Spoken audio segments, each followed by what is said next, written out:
all profit is value extraction. And that means that all profit is theft from you.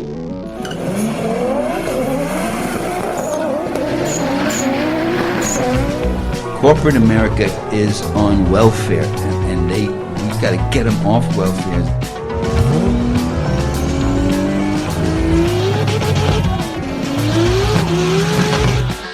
Last words on my lips, I am a revolutionary, and you're gonna have to keep on saying that. Hey, welcome to Cars and Comrades, your only socialist car podcast. My name is Bryant. We've got the full crew here today. Zach, Brandon, and Connor. How are y'all doing? Hello. Doing good. Doing good. Cool. Well, this episode we've got some listener-submitted questions that we're going to discuss. And yes, that means that we ran out of topics to research and we didn't have anything ready as of, a couple days ago whenever we asked those questions. Yeah, it wasn't even we ran out. I feel like we just were too lazy to do it. I feel like that's a fair assessment. It's hard to come up with topics all the time. Fuck it. Sometimes it's nice to just be like, yeah, let's also, take some shit off the top of our heads. I've really enjoyed every one of our listener question episodes. Yeah, no. There might have only been one. I can't remember, but still. I think, it's fun. we did one early on. I think this is only the second one, as far as I remember. I'm completely unbiased in saying that we have the best listeners. I've yet to talk to one of our listeners that didn't seem rad. So yeah. At least one of our listeners has stayed at my house now. Oh, that's interesting. Oh, wait, no, he left in the middle of the night. I don't know, whatever. Okay. All right. He was doing a cross-country trip, and he didn't feel great about leaving the U-Haul full of expensive motorcycle parts parked in what he was unsure about the quality of my neighborhood. My neighborhood rules. My neighbor's car did get stolen the other day, but it's a Kia. Okay, well, if it's a Kia, that don't mean nothing. So, dude, my Cutlass doesn't even have lock cylinders in the doors. Well, all right. Well, before we get to those listener questions, we're going to do our usual Project Car updates. And I think I'm going to say it's Zach's turn. Does anyone know any different? I don't feel like there's a lot of value in emphasizing one person over the other. Okay. Anyone want to go Okay, first? great. Yeah, Brandon can talk about his high horse when it's his turn. Go ahead, Zach. Yeah, I'll go. That's fine. I haven't really done much of anything. I had to break into my truck again because the battery was dead after I replaced both batteries and the alternator. Uh-oh. And I was freaking the fuck out. And I was like, what is going on now? This is some bullshit. I eventually got into the truck, got it started, and was driving it after I had broken in. And I realized that, hey, I didn't turn my lights on. Why are my lights on? Yeah. I was a dumbass and left my fucking lights on, and that's what killed the battery. So no big issues or anything, just me being a dipshit. It happens. Not too upset about it. I'm glad that there was no major issues with the truck. It still runs and drives good. And the batteries aren't dying. I just have to remember to turn the lights off when I turn them on, because that kills the battery. I don't know if you knew that, but it does. I have that problem with my Ford because all of the interior lights are so dim, I often don't realize that my lights are on. Yeah. Also, the headlights are so dim. Oh, I have LED headlights. Like, they should have been... It should have been very obvious to me that they were on. I'm just a dumbass and didn't realize that. Everyone's made that mistake, though. Like, everyone. That's why they started making it automatic in newer cars to shut off. Yeah. And my Subaru doesn't have that issue. I can leave the lights on, like, in the on position, and they just turn off when you turn the car off. Yeah. Like, they won't stay on. So, I'm not used to having to turn my lights off every time, and yeah, that's me. That's really my only update. I left the lights on in my truck and locked myself out of it because I was being a dumbass. So how'd you break in? Let's get that detail, at least. Oh, yeah. In case you're ever wanting to break into a car and you have a little time to do it, it's very easy. For like $30 on Amazon, you can get what's called an air shim and a big long reach tool. and you just slip the air shim into the door jamb and pump it up, and it pushes a little gap in the door. I and then you immediately put the need to long reach interject. tool. These are $5 at Home Depot. Yeah, you can get them at Home Depot as well. Yeah.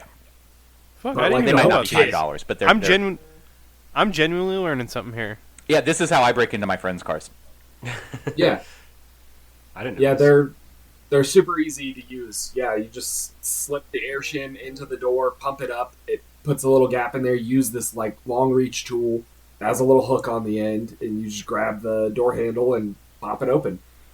Oh. It's So wait. very easy. I Hold know on, for a so- fact if you have like, probably any car of this design, I've done it on Subarus where there's not necessarily like a door frame around the windshield or around the side window. Yeah. You can slip that into between the window and the like Leather door. stripping. Yeah, That's how I get into mine. It's like it's got like the weather stripping and it's just the glass window and you can just go right over it. It's like I've had I've saved my friends from the fucking locksmith doing that before. You got to have the key on hand. It will set off the alarm, unlocking Yeah. the car from the inside while it's Oh, locked yeah. like that. But I mean, it works. Especially if it's just as simple. You locked your keys in the car. It's great. I set off my own car alarm doing that inside my car once. I was like, what did I do? I've definitely been there. I have never owned something with a car alarm. I mean, it just came with that from the factory. I didn't install it or anything, but I was gonna make a joke about keeping a 9mm car alarm, but like I don't really travel with guns. So.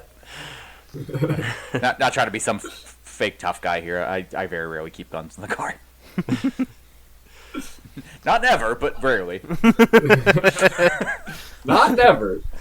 I generally, if I'm buying something off of Marketplace or Craigslist and I find it at all sketchy, I'll keep a 45 under the seat. Yeah, Yeah, it's probably smart. not bad advice, honestly. Well, like, it's a good idea because people off the internet can be sketchy. It's an irrelevant idea because in any meetup I've ever been involved in, I was the sketchy one.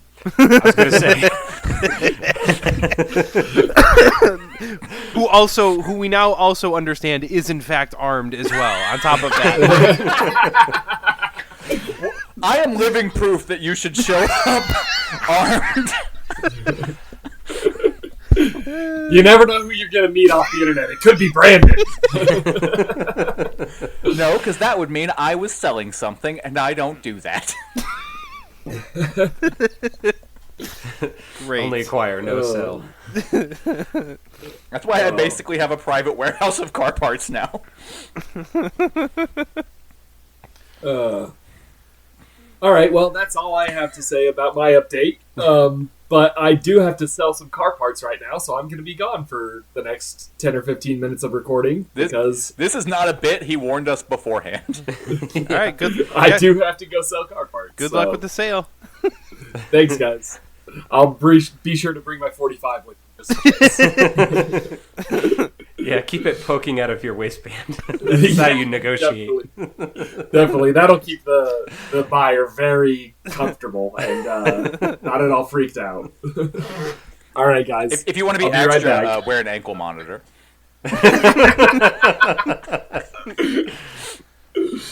All right. Well, on that note, I suppose it's my turn. So I've been somewhat busy. I think I've mostly been kept you guys up to date with the Camaro and where that's at, but just needs a few more things, and then hopefully will be sellable. I did think about it, and I was like, oh shit, my registration's like super expired, so I now have to decide if I'm going to register it in Just in case. I think we have to give this some context for the listener. Zach just came in the camera. He is in fact gonna tuck his handgun into his waistband. I kind of hope for a he, joke. Yeah, I hope that's a joke. I hope he's not actually. I don't think he is, but he could. That's the point. He could. Be careful. Dude, with I'm like meeting good on- friends with my neighbors, and I've had to warn them all individually. Like, if you knock on my door after 10 o'clock at night, I have a gun when I answer. I thought I woke up today and I thought someone was knocking on my door, like, but it was just like- my neighbor like hammering in their garage on some wood or something. It's like, oh, okay, good. It's not the Yeah, cops. that's a cop knock. Like it's a, I'm an asshole. I always cop knock. oh fuck you, man. I like That's the fucking with my worst. friends. My friends do it too. That's why I answer with a gun. What if it's the police? So how's your cars going? All right, so Camaro, not much has changed. But with regards to the registration, I have to decide: should I register it at my address in Illinois, or should I register it in Indiana to my dad's address? And I don't know the answer yet, but I'm pretty sure Indiana's cheaper, and I definitely wouldn't have to fuck around with emissions tests. Not that I don't want the car to be able to pass, because I do, but also I don't care enough right now. I just have no idea what I have to do in order to make that happen. So I've never registered a car in a state I don't live in, but, you know, hopefully there's a way. I think there is. Like, I have an address that I can use, so... Yeah, I think it's technically illegal, but I mean, people do that all the time, so... It's very... Yeah, it's a super normal thing to do, so... So, I'm trying to decide if I should fuck around with that, or should I just suck it up and do Illinois? I don't know, but I'm leaning Indiana right now. Yeah. I mean, I've definitely thought about registering a car at my parents' address in Colorado Springs because there's no emissions testing in that county. But Yeah. Dude, I forget what state it was, but I had a friend who registered everything in like Wyoming or Montana or like whatever of those huge flat states that just has like no requirements for anything. yeah, I think they're closing some of those loopholes. But yeah, you used to be able to do Wyoming. I think maybe you still can with like an LLC. If you open an LLC in Wyoming, have your quote work vehicle, your business Yeah. vehicle. And you used to be able to do like something like to get a title on a like car that only had a bill of sale. You used to be able to do that in like Vermont, but I think they closed that loophole. Well, Yeah, that was a big deal. There with, was all kinds of loopholes like that, but that was a big anyway, so I'm motorcycle trying to thing in consider Vermont. what to do with that. Besides that, nothing really has changed. I got the car detailed. I have new seat covers on it. The carpet in the rear replaced, so like it actually looks halfway decent. Couple more things like getting new stripes and shit put on, and and then it'll be ready to go. So that's the Camaro. The 350Z has been pretty good.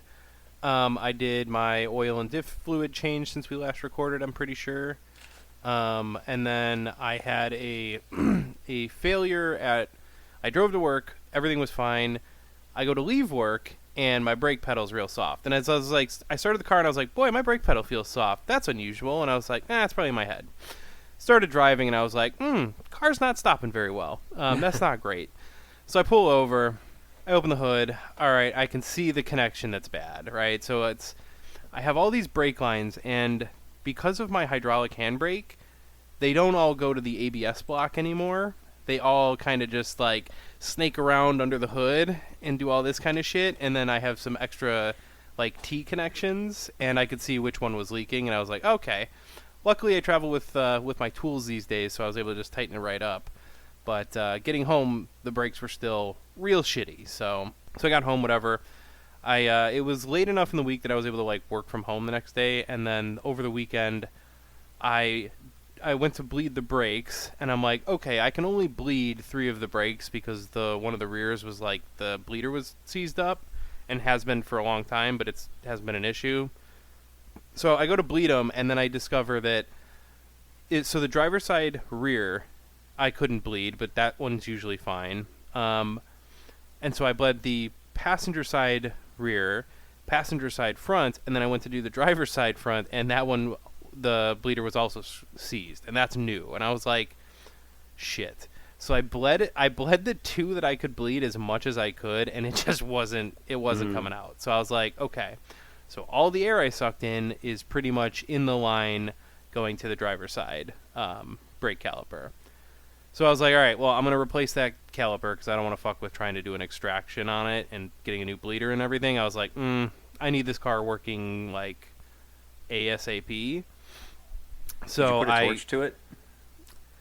I did not. I thought about it, and then I was just like, I kind of don't want to fuck with it, to be honest.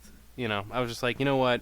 Sick of the problem, and because I would have tried a little harder if it was just the one, but because it was both, I was like, all right, I'm just going to go get 2 new calipers. I don't want to have this problem for a while. So I got both my calipers, changed them out. Everything's fine now, so everything's working really well, and pretty much all of those calipers have been replaced within the last 2 years.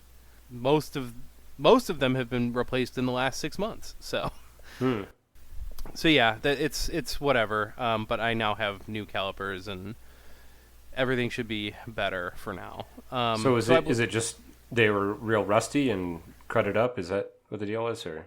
Yeah, for the bleeders, yeah. Yeah. Okay. Yeah, and the one like I had bled it a few months prior, and this time it was like way too seized, and I rounded it off, and I was like, all right, well, new caliper it is. I don't want to fuck around with it. Like I tried the vice grips and everything. I tried everything, and I was like, everything minus like a torch and all that, and then I was just like, nah, it's not worth it. From a torch and PB blaster is the fucking recipe. Yeah. I at least did the PB blaster. I didn't add the torch. That was I know that's usually the move, but I am not. The torch has never worked for me. Not once. Really? No. Torch then PB blaster. You know that, right?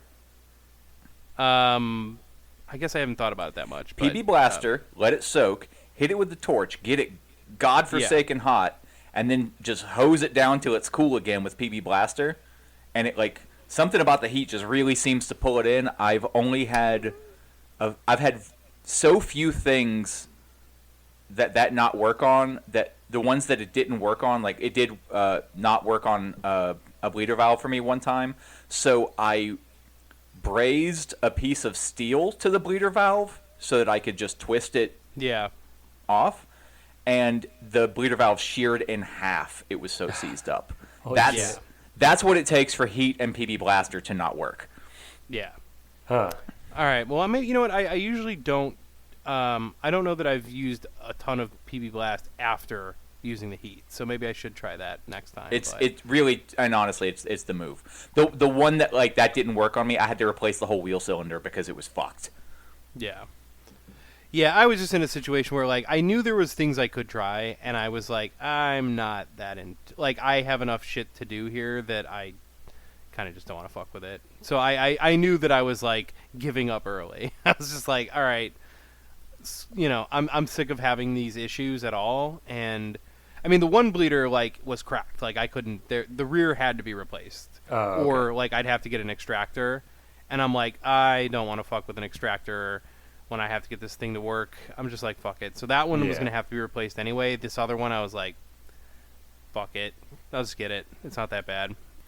So anyway, 2 new calipers later, and car is fine, in good shape. I switched out my winter wheels and put on the summer wheels. And then I had those on the car for 4 or 5 days, and then I took them off to put on drift wheels because I went drifting yesterday. So nice. So basically, and I basically got my winter tires. I put those on the back, and then I put my normal front wheels, my stock wheels, on the front because those have better clearance and won't hit when I'm at full lock. But yeah, so I was just burning off my winter tires because they have been through. I think this is the 5th season they've gone through, and they're not going to make it another season. So so they are my drift spares for a little while. So was it like coming off in chunks then, or?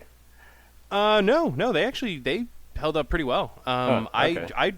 I drifted all day yesterday, and I drove home on them, and I'm gonna drive to work on those tires tomorrow, and probably the rest of the week I'll wait till the weekend because like look, they don't have a lot of drive.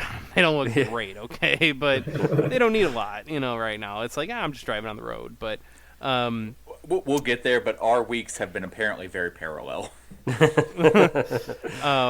So they're good enough where I was like, I'm too lazy. I was going to do it today, and then I watched the F1 race instead. So it is what it is, but yeah.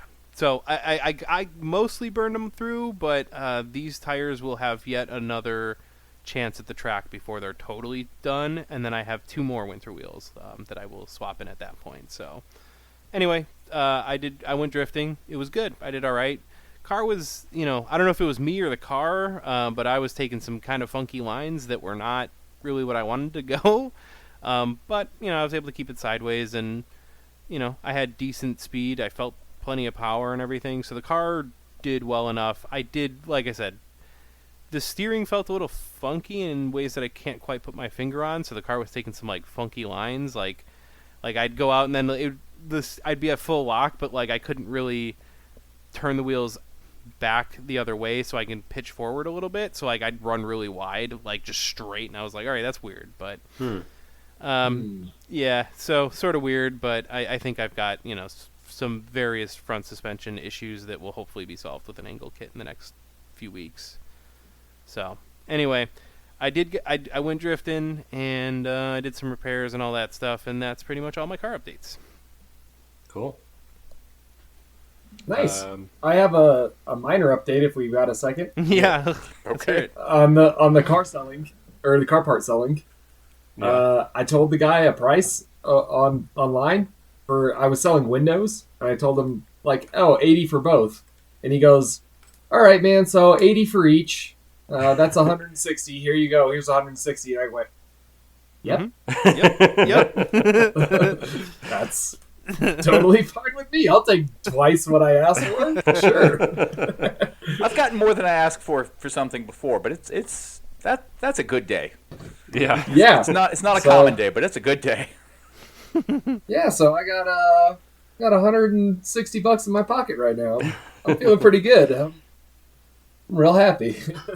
It's not even a bad deal still. I mean, windows are expensive, so. Yeah, I was going to charge him 40 each, 80 for both. And then he was like, okay, 80 each. That's 160. Here you go. I was like, okay. I'm not going to say no. See, my favorite move if I'm going into haggle is I would start out if I did think it was 80 each, I would go in saying something like, so that was 80 for the pair, right? Yeah, exactly.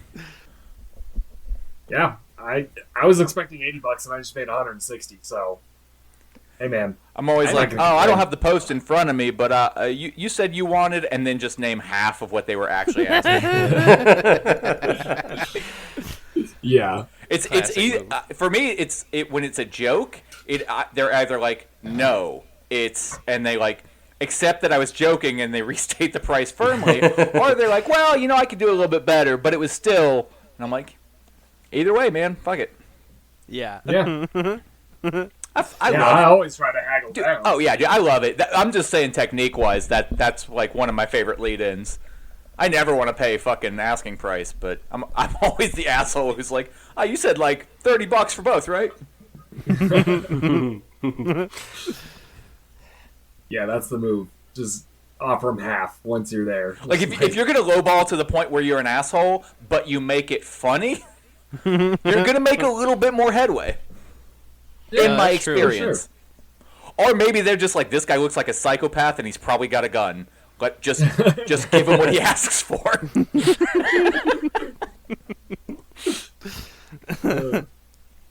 Well, on that note, I think Brandon, it's your turn for updates. Yeah, I can do that.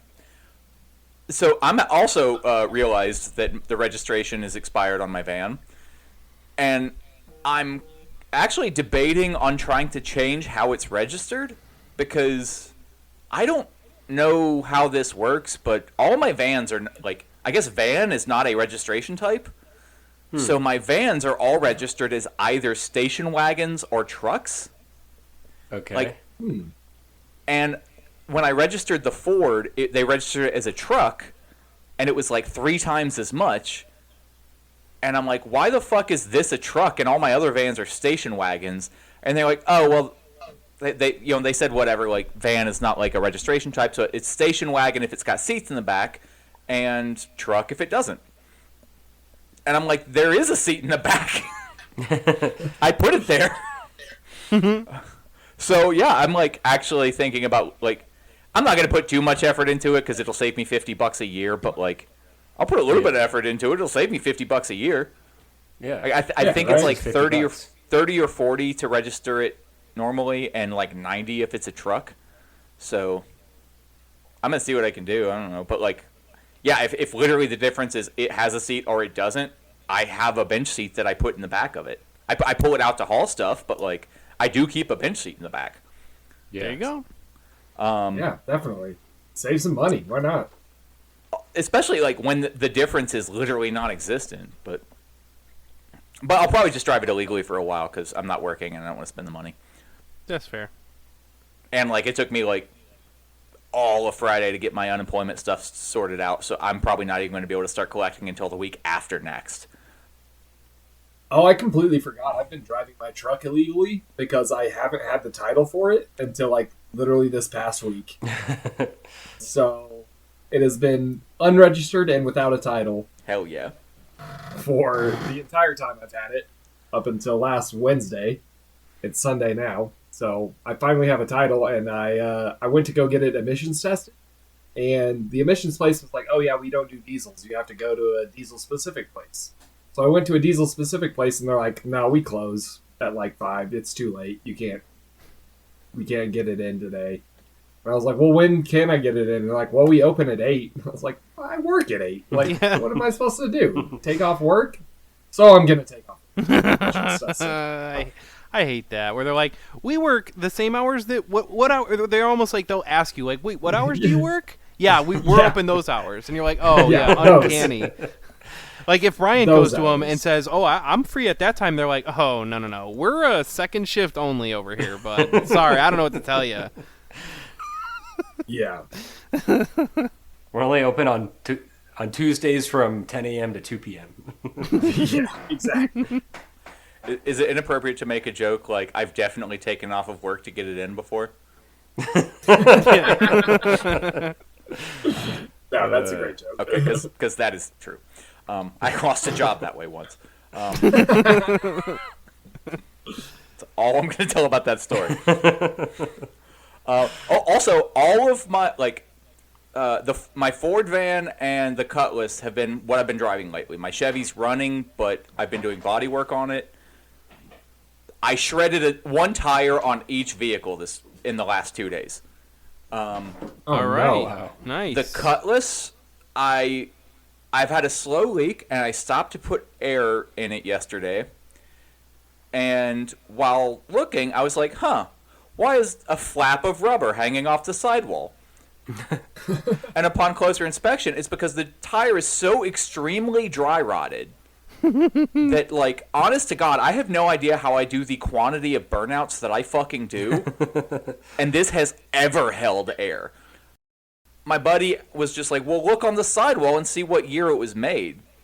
And so I don't see anything, and I look it up, and I'm like, oh, well, they didn't implement that system for keeping track of what year the tires were made until 2000. Jesus. Okay. So it's older than that at least. The only number I saw on the tire that looks like it could be referencing a year is 87, but it's definitely pre-2000. Oh my god. Yeah. Nice. Okay. Nice. So I like, as soon as I saw that, dude, I drove straight the fuck home, hopped in my van, and then today, okay, I'm gonna like, I don't like low profile tires for the specific reason that if there is one way that I'm a bad driver, it is parallel parking, because I'm excellent at parallel parking, but I scrape the curb. Oh yeah, I've been there. That's the thing that Oh, scares yeah. me about getting fancy wheels, is I'm like, I have to be super careful when parallel parking to not scrape the fucking sides, especially running stretch tires. There's no margin for error. The wheel And- is no. the wheel, curb, that's it. There's no tire to save you. I got plenty of tire. The curb only comes like halfway up the actual tire. But I do that about every time I park at my house. And I realized that I had finally hit it good enough that I like gouged the tire. So I had like I realized like closer to my shop than my house. So I went ahead to my shop. This was earlier today actually. I go put air in it. Like I was just like, wow, I'm getting a lot of body roll today. Like this van's not the most stable, but today something's up. Stop. I probably have like 8 pounds of fucking air in that tire. Yeah. I top it off at the spot that's like literally like 500 feet from my shop, and I'm like, well, this tire is unsalvageable. I have just ground away at it until it like. I have a spare. I'm going to have it go put on the rim. But it was the perfect day to see if the biggest tires I own fit on that van. Yes. Because, like, I ordered... it's a weird type of unilug rim that hasn't been made since, like, the 80s or so. Instead of, like... anybody who knows anything about unilugs, it's usually, like, a washer that fits in a slot and just, like... This is a bushing. I would argue it's a better system, but it's not without its drawbacks, and they are fucking hard to mount. Is it like sort of an eccentric kind of thing or whatever? So these rims will fit 4.5, 4 3/4, or 5 on 5. Okay. If you are doing 4 3/4, it's a bushing with a hole drilled in the center, and if you do 4.5 or 5, the bushing is drilled off center. For 4.5. You put the off-center part inward towards the hub, and for 5, you do it outward, away from the hub. That's complicated as fuck. I mean, they do, like, there's, like, unilug wheels for, like, import cars, and they've got, like, it'll fit a few different lug patterns, but, like, you just turn it until it hits those holes, and you're fine. There's no, take this bushing and then turn it to this, I don't know what the fuck you're talking about. That's crazy. I mean, older style unilugs, they just have the correct amount of holes, and there's a washer that locates based on the bolt center. Yeah, I don't know. See, I don't know anything about a washer or whatever. Unilug wheels that I've seen, you just put it on the right set of holes and you're fine. No, that would be a better system. But it does inherently mean that you have like a lot of extra holes in the... Yeah, exactly. This is one set of holes, and then there's something that locates it. Oh, okay, now I get it. Okay, all right, I'm caught up now. Because I was like, what the fuck are you talking... Okay, that makes sense. All that matters is that, like, on all my Chevys, it's 4 3/4 on 5. I feel like I'm saying that wrong. Is it 5 by 4 3/4? Yeah, maybe that's it. 5 lugs, 4 3/4 bolt circle diameter. Yeah. So I had the center drilled bushings. So I had to, forever ago, I ordered the correct bushings for Ford, but never got around to putting them on. So I already had everything sitting around, threw them on, and like I did other stuff today too. But I will just say, I meant to I wrote everything down so that I could do the math. But these tires are at least 3 inches larger in diameter than my old ones were. Like these are the ones I can't run on the Cutlass because they rub the body so bad. My van has stiffer suspension, so I didn't it's probably the maximum amount of tire that I could hope to run on that without like a lift, but it's good. And I will say I don't think I've bitched enough about the RPMs that I spin at highway speeds in that van. Like it's not slow just because. It's slow because the gearing is as such that at 65 miles an hour, I think I'm at something like 3,600 RPMs. Jesus. Yeah. It's no overdrive and a 3.8 rear. Yeah, that would do it. Yeah. Just putting those fucking tires on, the trip home was measurably nicer. It is like that much fucking quieter at highway, like not even highway speed. I was doing like 45 to 50, but it was easier to do. And I have such a short first gear in that van that I barely even noticed the difference on acceleration. I am now determined that I either need to re-gear my rear end, put overdrive in that, or like the bigger tires are a small step in the right direction, but like I either need to re-gear my rear end or put overdrive on that fucking thing, because I think that this could be a real fun cruiser and eliminate the biggest drawback for driving at places if I could get my RPMs sub 3,000 at highway speeds. And like the actual math for good fuel economy is to be between around 2,000 to 2,200 RPMs at cruising speed. That is when you have like maximum stoichiometric efficiency. So yeah, that was kind of a win. The downside is now my slider won't open because it hits the wheels. Oh, like your door, you mean? Yeah, it's like the sliding style, and the wheels stick out from the body maybe half an inch. Like I could probably pull the upholstery panel off of the inside of the slider, and it might clear. It'll open about halfway, so I mean I can like load shit into it, or I still have the back doors or whatever. It's so much nicer to drive. I like almost don't even give a shit. You could just like cut the springs a little bit so that the car sits lower and it'll naturally camber the wheels and they'll fit inside the wheel wells that way. Rear wheels, but Yeah, solid there you axle. Okay. Yep. All right. Won't do that. Gotcha. Camber ain't happening there. Right. If it lowers at all, that's just when the wheels start to rub the body. Yeah, you can. Gotcha. How about you open the door as far as it'll go, and then you drive in reverse a little bit, and then the wheel will force the door open the rest of the way? I'm actually going to a junkyard where I know there's a couple of this era of Fords, and if one of them has a slider, I'm actually going to pull off the extender mechanism and see if I can stretch it by an inch, and then put it in mine. I don't want to do it to mine because that's the one I have, and if it doesn't work, then I'm fucked. But like, if I can grab another one and experiment, then I'm going to do that. Good shit. Yeah. And other than that, I haven't fucked with the Cutlass.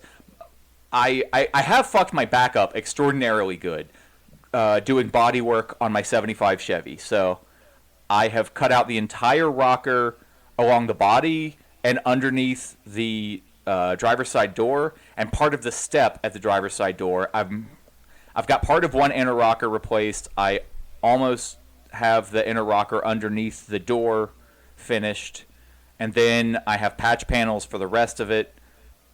I am actually making some headway into revitalizing this van in such a way where if I continued the path that it was on in 2 years, it was going to be scrap. Like, I've let too much get too bad, so now that I'm not working, I'm trying to use some of my free time on nice days to like actually do the work that needs done.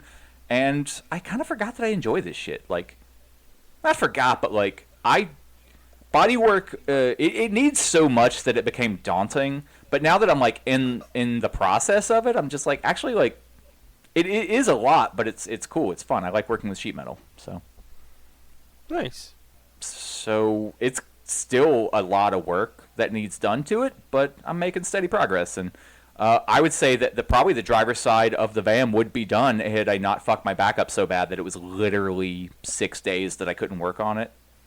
Also, we had like flood levels of rain, and my shop flooded. Not my area in the building, but the building, other parts of the building flooded. So, yeah, not conducive environment to, doing body work. But still, progress is progress, and I'm feeling very good about it. Good shit. Cool. Yeah. Nice. And that's me. All right. Well, what have I been doing? I think last we left it on my Subaru, or Sabru, I should say. I was still trying to. I just gotten the compressor, and I was going to do what do you call it? A boost leak test, where you basically pressurize the intake side of the engine to chase down any leaks. And I found a few leaks, and I tightened up all these hose clamps. One of them was on the line to the boost controller solenoid. So I think that's why it was overboosting and going to like 18, 19 PSI. That would do it. Yep. But also, like, after I tightened all those up and I reset the ECU learning, it was running so much better. Like, 0 knock for like 3 days. And then it started getting a little bit of knock. Not as much as before, but a little bit. So I think I need to go back and tighten up all those clamps again. I did buy some new like silicone joiners and elbows and stuff I was going to ask. I was like, well, do you have new hoses and connections and stuff and couplers that stuff does get old and shitty? There's one on the back side of the intercooler that is going to be difficult to change without like, because the intercooler has, you know, the main body of it, and then it has like a couple elbows with hose fittings on it that go, you know, one side is to the. When you say intercooler, do you mean the bong for the turbocharger? Well, it's an air-to-air intercooler, so that's just a regular bowl. Yeah, I mean it does have a little bit of tobacco tar in it. After I was doing the leak test with that cigar. As a point of reference, earlier this week I got very high and realized that a bong is an air-to-water intercooler. So yeah, there's like a joiner. There's like two sections of pipe that are connected with silicone joiner, and I think that's basically just to, like, if there's any thermal expansion in the intercooler, so that like the aluminum doesn't crack, it's got that flexible joint or whatever. And that I'm not sure how to replace it without like taking the whole intercooler apart and replacing the gaskets on that. But I might do that, you know, I just need to measure it and figure out what size I need for that. But when I tightened up the hose clamps on it before, it worked fine. So maybe I'll just like slather a layer of RTV on the outside and hope for the best. But the other thing, I think I had been talking about, I've talked about this a few times, that if I replace my WRX, I kind of want to get a plug-in hybrid like a Chevy Volt. And like maybe, I don't know, a year or two ago, I had gone and test driven a Chevy Volt at a dealership, and it was nice. Like, it was okay. Like, it's, you know, a little bit more modern car. It's like, I think they started making them in 2011, and my Subaru's a 2005. So it's got some more modern features, but it's still a GM product, and it's also got it's like 3,700 pounds and like 150 horsepower, but like 200 foot-pounds of torque, thereabouts. So like it's decent acceleration for just an ordinary car, but it's not as fast as a WRX. And it's also not as practical. It's got less room in the inside. And it's only front-wheel drive instead of all-wheel drive. And I was thinking about this because, you know, one of the like pie-in-the-sky, you know, mods that I would do to my MR2 is put an electric motor in the front so it's all-wheel drive and has more power. And I was thinking, well, what if I did that in the rear of a Chevy Volt? And one of the motors that I had in contention that I was thinking about is the rear drive motor for a Toyota Highlander hybrid, which is 67 horsepower and 97 foot-pounds of torque. And I'm like, okay, so with the Chevy Volt drivetrain, that would be, I think it's like 215 horsepower and like almost 300 foot-pounds of torque. And oh yeah. And I looked it up. They're almost exactly the same track width in the rear, and I think the same bolt pattern on the wheels. So I'm like, could I just take the entire rear subframe and suspension from a Highlander hybrid and cut and weld it into a Chevy Volt? And I can't imagine that I can't imagine you could swap over the whole subframe, but yeah, I don't know, the rear end you might be able to swap. Yeah, I mean, if I had like the whole car, like a salvage, you know, Highlander and a plasma cutter, I could just cut out that section of the floor and weld it into the. I've never done any of this. This is a daily driver, right? Just to be clear. This is your practical car you're talking about, yes? The only part of the whole statement that you made that I object to is saying just. Yeah. No, I've never done any of this before, just to be clear. I've done very little bit of welding in my life, so this is also a very pie-in-the-sky idea. But I think the biggest roadblock would be motor controller, because I don't know. Like, I looked up like AC 3-phase motor controllers for for an EV or whatever, and they're thousands of dollars. It like minimum $2,500 for just the motor controller. And like maybe there's like some homebrew thing that would work for cheaper, but I don't know. Or maybe I don't know if I would trust that. Yeah. Well, and that's like, so would that motor controller plug into like the ECU, or it would have to be a piggyback kind of thing. Yeah. And I'm not sure if that would work either, because I imagine the Chevy Volt ECU would be like throwing codes if you're like drawing, twice as much from the battery at it, But like, so like hobbyist people have used the battery packs from Chevy Volts in other applications, and you can draw about 300 horsepower at a time out of them. So like it is theoretically possible, but I don't know if the software would fuck up on the Chevy Volt. I mean, who knows? You'd have to look into what other people are doing, if anyone has done that kind of thing, because like it could just be, if it's a piggyback where it just says, "Hey, Chevy Volt computer, don't worry about what's going on over here. Look over that way," and you might be fine. But that's a lot of work there. I don't know. I might, if you want it as a daily driver, I might not recommend that. But I mean, this would be if I had a second car and like a workshop and place to put two vehicles while I tear both of them apart and cut and weld stuff. And also like the help of a bona fide electrical engineer to help like do all the wiring and shit.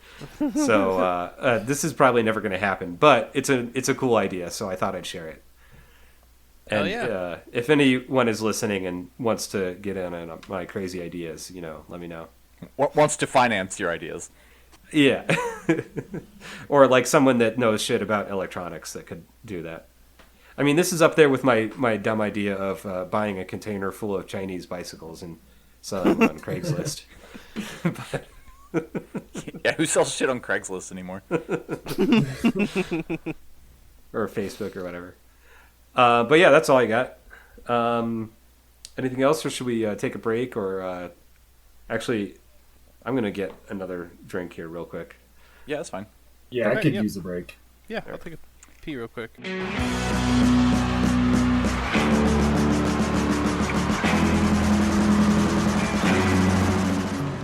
So, first question here is actually from my partner. And her question was, why do you keep a shit box in my garage?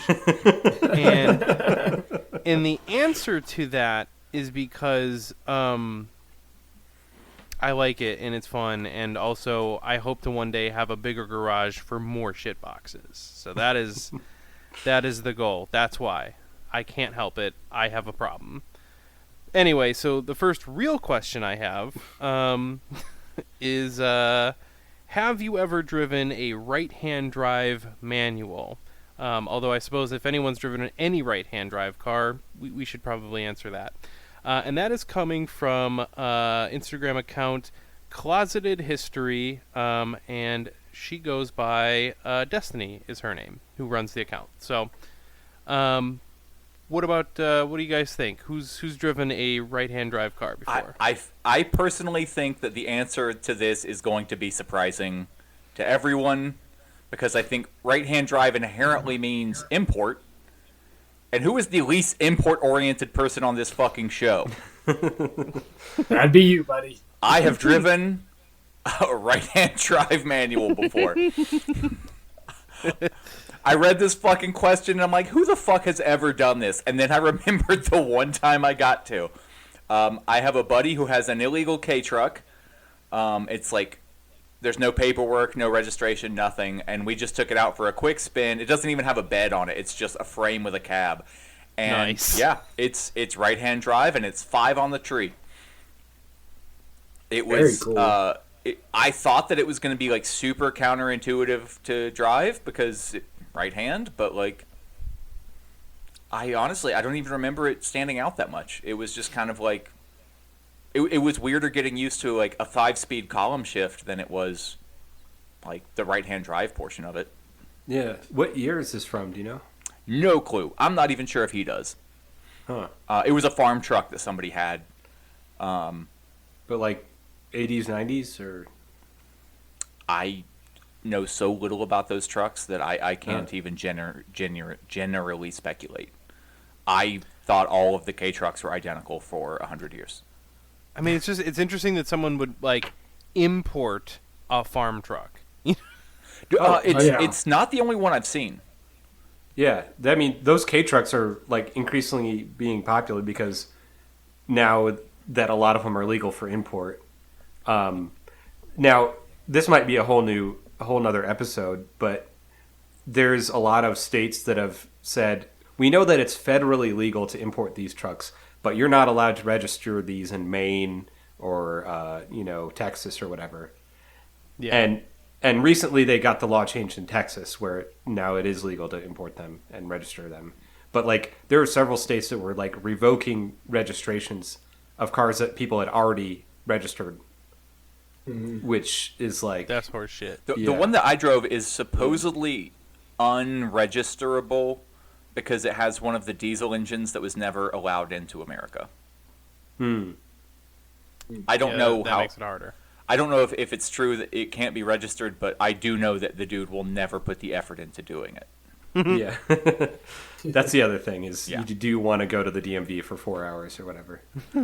Oh God, if it was only 4 hours, then it might be worthwhile. I imagine that this is multiple day-long trips to the Yeah. DMV. No, I can't. It'll be multiple trips for sure. But I find that the DMV doesn't take nearly as long as people think these days. At least I kind of agree with that. Yeah. Yeah, I'm kind of in and out usually in like 30 minutes. I think the most I've spent there is probably like 30 minutes in the last several years. So Yeah, I think it depends on what state it is and what county it is and where you're going and when. But yeah, I mean, I've been there for 4 hours. I've been there for 20 minutes. So What state's easy? Because if I'm going to the DMV, I am intoxicated. Wait, what did you mean? As for has anyone else driven a right-hand drive vehicle before? no. No, I've seen a lot driven because drifting it's sort of a popular thing. So I've had friends who have owned right-hand drive manual cars, and they said it's weird to drift those, but like it's a lot easier to get used to than you think it is what I've heard. So Yeah. Yeah, I remember it being drivable, but just sort of clumsy. yeah, I've never done it myself, so and most of the cars I want, I wouldn't import because it's just more expensive than what I can get here. But yeah, interesting. I am genuinely surprised that I'm the only one. That is actually very, very fun. I'm not even somebody who people are like, yeah, I would let you drive my car. I've been in the car with you. I've seen what you do. Yeah, do that to mine too, please. I know my dad or my parents went on a vacation to Ireland like in the 80s, I think. And my dad was driving a car that was right-hand drive and was having trouble because I guess for whatever reason the turn signal stalk is also mirrored. It's on the other side. Instead of being on the left, it's on the right. So he was like turning on the windshield wipers when he was going to change lanes or whatever. Which I don't know why they wouldn't just take the whole steering setup and just move it over, but Sometimes I drive modern vehicles and do that. yeah. Yeah. Like, oh, they changed these American vehicles sometime between 1975 and 2010.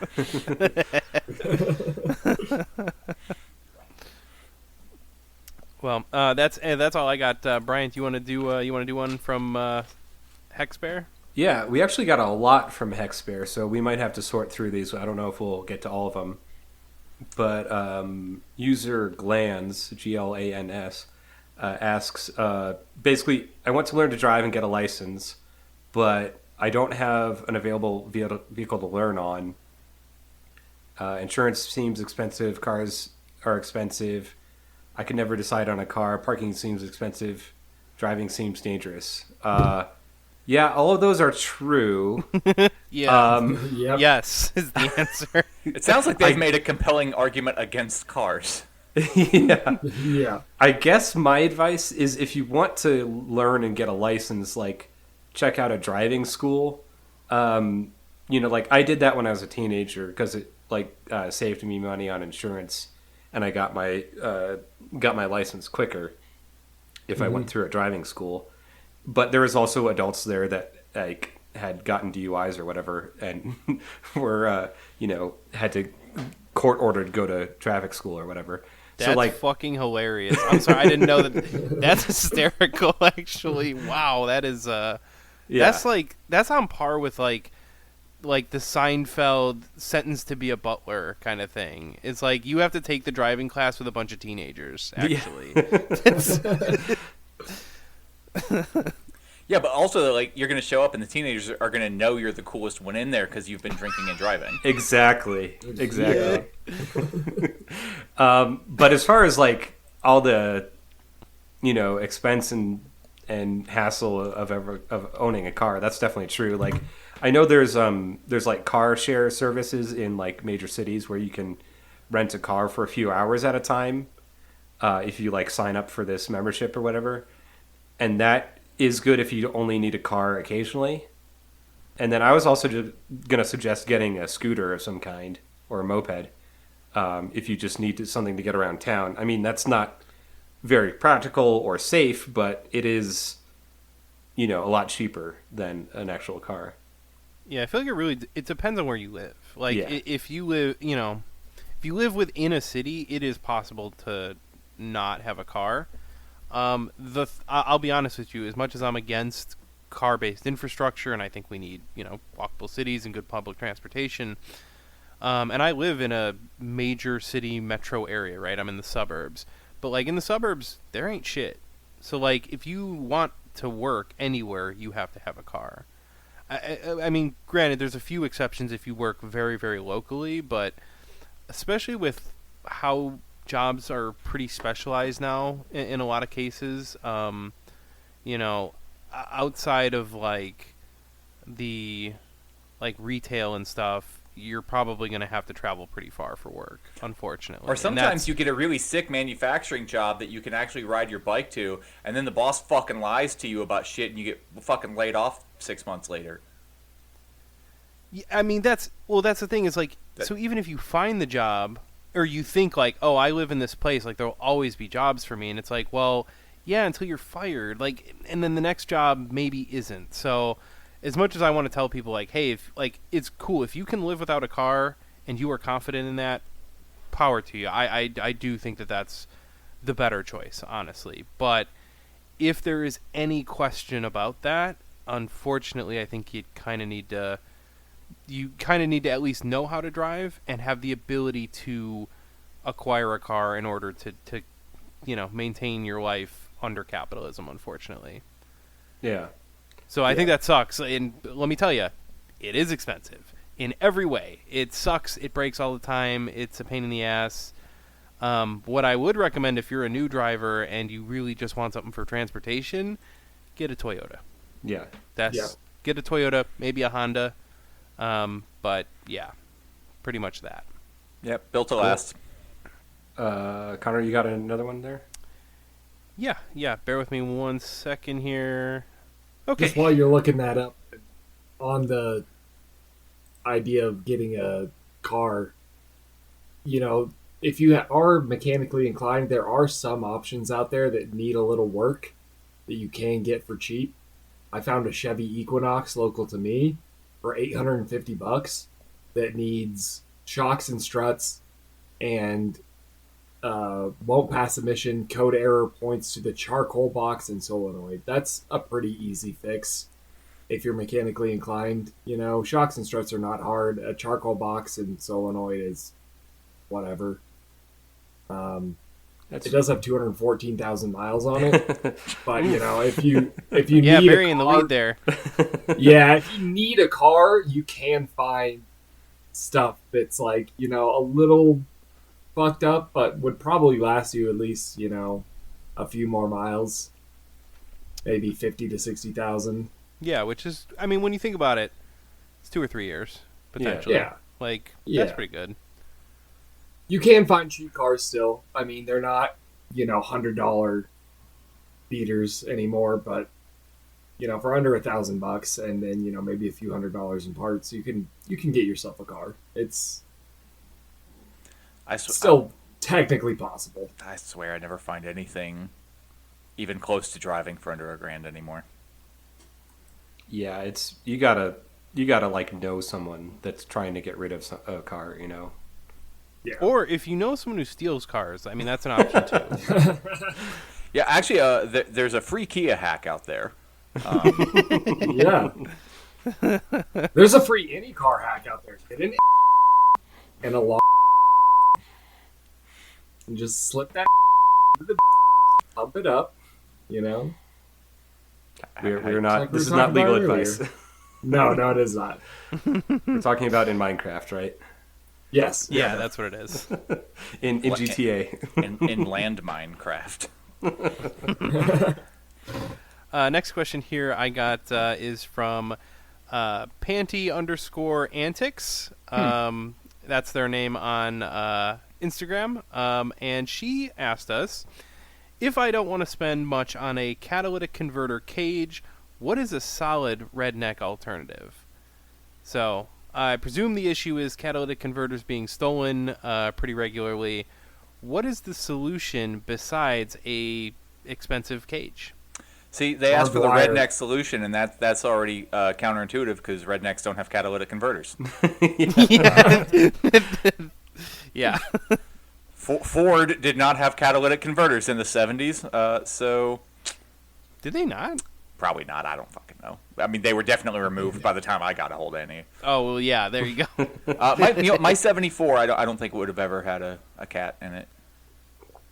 I think cats started being a thing around 72. And I think they might have been mandated on all cars. It was part of the Clean Air Act. I know that Okay, much. I could be wrong, but God knows I've never seen a fucking 70s or 80s truck in the fucking South where there is obviously still a cat on there. That being said, like, I've definitely seen some tricks. It sort of depends on your skill level, but like honestly, a lot of people who steal cats are really just looking for a quick in and out. I can only imagine that you could literally just throw like some expanded sheet metal caging over something with a bunch of fucking self-tappers. Nobody's going to stay there for fucking 30 minutes with an angle grinder cutting everything free. Like, there are a lot of solutions. I've seen solutions with, like, routing cable. Like, just sort of weaving it in a way so that it is locked and just ties everything up too much to be able to, like, get it free. I wish I could remember where I saw that because, like, visibly it looked like, yes, I obviously cannot take this, but it's kind of difficult to explain. But there's solutions, and a lot of it you're not trying to make it so that your cat cannot be stolen. You're trying to make it so that it is inconvenient to steal it. Because Yeah. I mean, like, unless somebody's going around in the fucking your neighborhood, like, even if they have the time, is it worth their fucking time? Like, I've definitely heard stories about some of these folks being good enough that, like, 5 minutes in and out, they have this. I think they're even faster than that a lot of times. I mean, it is Sawzall on either side, and that's it. If it can't be done in that, they're not going to take it. Yeah. So, I mean, it depends on, like, the kind of car. If you have a car like I have, you can lower the car low enough that they're probably just not going to want to fuck with it. Like, for real, it's hard enough to get under there, If you have something with a little more ground clearance, I have seen some people, like, weld in cages and stuff and, like, use rebar, and that seems cool for an Instagram video until you have to, like, fix anything. So I would wonder if, like, you can weld on just pieces of sheet metal bracket, right, and then bolt it into that. So, like, you bolt in some sheet metal over it, you've made it inconvenient enough that no one's going to stay and fuck around with that. Even if it's 4 bolts or something. They went under there with a Sawzall, not a ratchet, not a wrench. You know what I mean? Or I would suggest just go to the farm store near you, or any kind of like similar store, like a I don't know what you've got near you, but a Shields or a Tractor Supply. Porcelain's Tractor Supply, and just get a pair of leather gloves and some barbed wire, and just wrap the shit out of it in barbed wire. Barbed wire's cheap, just make it inconvenient. Make it, like you're saying, just so that it looks like it's hard to steal. I love it. You took it to a fully psychotic place. Yeah. Just fucking cause some pain. They're going to go for it, cause some pain. Yeah, I think make the it so idea that is- if they take your cat, at least you have a DNA sample left behind. Exactly. Yeah, At I least think they that- kick a giant dent in your door on their way out. Yeah. All right. Ready for the next one here? Yeah. Yep. Go for Let's do it. So on Hexbear, 2password to remember, which is one of my favorite usernames on here. What's the best way to blow up every single one of them in the world at once? Death to America. So, Inshallah. what is your go-to way of blowing up a car, guys? Not in a terrorist way, just a.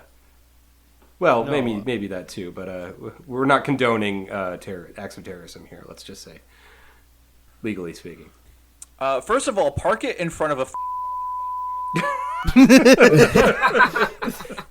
We're gonna have to bleep that. That's like the best joke I've ever done on this show, and you're gonna edit that out. I'm voting for not bleeping that one. I think that was That was an He's not obvious serious, it's allusion very to someone clear. else. it's very clear that he's kidding. I think hope it that's should clear. stay. Yeah. Okay, so is he asking what is a single effective way to destroy any car, or what is the way to destroy every car at once? That's how I read the question: is how do you destroy all? Well, not even necessarily at once. If you can figure out a way to destroy 50% of the cars EMP. in America, EMP. let's hear. Okay, EMP. Most cars are not protected. They don't have like shielding for EMPs. I don't think.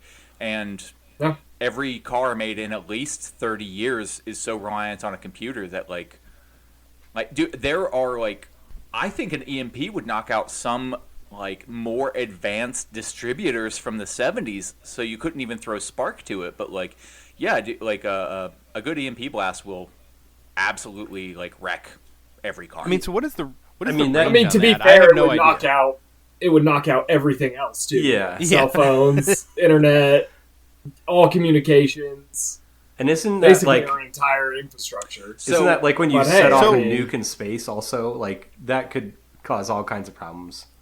Well, so I'm just thinking here, So what I'm EMP hearing is Ted then- Kaczynski was using the wrong methods to accomplish his goals. I guess. Yeah, I mean, EMP seems pretty good. I don't know what the range of that kind of a device is, but I'm just thinking, it's difficult to organize a general strike, and in the United States, we're very far away from that. But an EMP is like an involuntary general strike when you think about it. That it is. Yeah. I mean, Instantaneous. again, it would knock out computers and everything with Yeah, circuits. that's better than a general strike when you really think about it. If you're That's more like an hands-on, everything strike. Yeah, if you're more hands-on, I would suggest water or sugar in the gas tank. But I've yeah, never EMP tried seems- sugar, Only and I've heard that it simply does not work because sugar will not dissolve into gasoline. really, I don't know. So water. Maybe it'll clog up. just the put pump. water in the gas. Diesel in a gas vehicle and gas in a diesel vehicle. Yeah. If you want to be There you real go. easy about it. Yeah, water's just cheaper. I was gonna say nitromethane. Replace the gasoline with nitromethane. Because if nothing else, it'll run a lot leaner and probably detonate and explode. Oh, I'm sorry that I'm trying to be pragmatic about my terrorism. Okay, now I've actually got a totally different direction. Yeah. For if I wanted to destroy every car in America, my go-to method would be to create what do they call it? Like a scam company. A What do bank. they call it? Well, like a bank. So you create a holding company and you figure out whatever you need to do to make it profitable to destroy cars in America. So So like it's a holding company that has some holdings in like public transportation, like public-private transportation companies, and it's basically like just a stock asset, right? So it's like, oh, if cars blow up, the line goes up. That's the kind of company you start. And then you get a bunch of rich people to buy into that company. And suddenly, the problem's going to take care of itself. Every car is going to find a way to fucking blow up. So kind of like... Because now I'm going to go the capitalist method. I'm going to make it profitable for every car to blow up. And once that happens, like if it's profitable for the ruling class, boom, done. Cars are gone. I'm not going to make it profitable, but I'm going to make it entertaining. Fair enough. That's probably more fun. Connor, that's your business plan is basically what they did to streetcar companies like public transit in the 40s and 50s. Yeah. Yes. Okay. Yeah, it's that. Yeah. It's the reverse of that. Like, okay. Get the ruling class to want this outcome, and then it'll happen. Because there's definitely been studies that show that whatever the ruling class wants, they get. So all I have to do is make the ruling class want to blow up every car. So that would be my method. Solid plan. That's a good method. I would also recommend a myriad of methods used by the IRA. also good, but like you would need like a Santa Claus like IRA person, right? Who can get every car at once with a little, with their specialties. Sometimes it's about the journey, not the destination. There you go. Yeah. That's fair. Very wise. Do you guys know that Spain had a space program? An astronaut? Yeah. Is that real? Is this a joke that's going somewhere? I don't... There's some anti-fascists that blew up someone's car. Right, yes. And it went very high in the air. Anyways, Connor, your turn with another one, I think.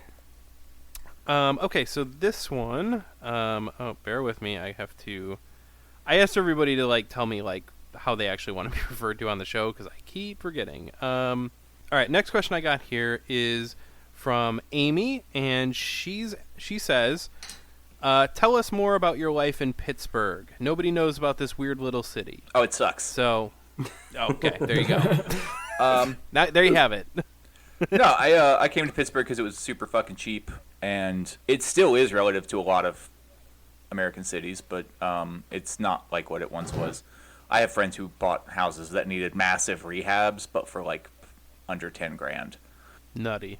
Yeah, The renovation or the house was under 10 grand. The house. Oh, okay, wow. I mean, they might have spent 20 grand fixing it up, doing all the work themselves.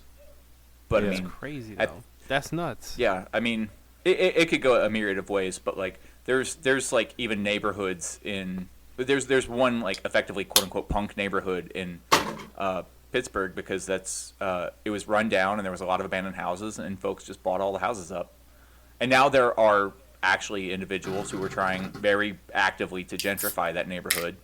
Of course. And it's going very weirdly because it's definitely got a lot of the features that people are looking for to gentrify a neighborhood, but usually when you have that interim sort of weirdo class living there, that makes it appealing to more well-to-do folks because they're not people of color. Those people are usually renting.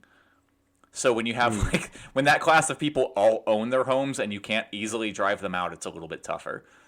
But I mean, it's expensive to move into that neighborhood now. There's not much of a car scene here. That sort of sucks. I have some friends with some classics, but because we're so in the heart of the Rust Belt, everything just degrades. Yeah, I don't know. I mean, it's not the worst place. It just it's got its pros and cons. I don't know. I'm sort of the opinion that most places are fine once you find your people in that place. There was fair. There was a city in the South that I won't even be specific about where it is. Fucking shithole. But I knew about a dozen of the coolest fucking people who just were well, there's nothing to do here, so we're gonna make stuff to do here, and had a community-based motorcycle garage. There was always shows. Not the most hopping place in the world, and you had to know the right people. But if you knew the right people, I fucking had a blast there. So, Gotcha. Well, I have a quick Pittsburgh story. So I, long ago, I did expedited, like hot shot freight, like less than truckload style trucking. So I drove a Sprinter van all over the country, and I wound up in Pittsburgh a couple of times. And one of the times I did, I almost got into a fight with a guy in a road rage incident, which, to be clear, the other dude was having the road rage. And, like, I forget what even fucking caused it, but, like, I remember it culminated with, and by the way, it's probably 5 or 6 in the morning. So I was running, like, because I would regularly run, like, 20-plus hour runs. And a lot of times I would just be driving, half asleep with the right at dawn, and whatever was going on. By the way, I'm never wrong on the road, so just don't think that like I was at fault. I'm never at fault.